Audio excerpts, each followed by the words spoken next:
Pilot pesawat Sriwijaya Air SJ182 yang hilang kontak dan diduga jatuh, Kapten Afwan, tercatat pernah menjadi penerbang TNI Angkatan Udara. Kapten Afwan merupakan alumni Ikatan Dinas Pendek atau IDP 4 tahun 1987.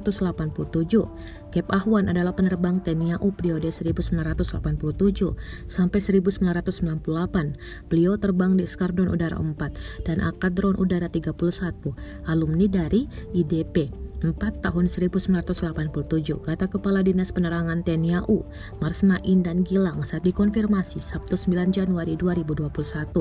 Indan menambahkan, pesawat tersebut juga mengangkut keluarga dari Kadislok Lanut Supadio Koltek Ahmad Haidir. Mereka adalah istri Ahmad Haidir, Rahmania Ekananda, dan 2 orang anaknya yaitu Fasila Amara dan Dinda Melia. Diberitakan juru bicara Kementerian Perhubungan Adita Irawati menyatakan pesawat Sriwijaya Air dengan rute Jakarta Pontianak hilang kontak.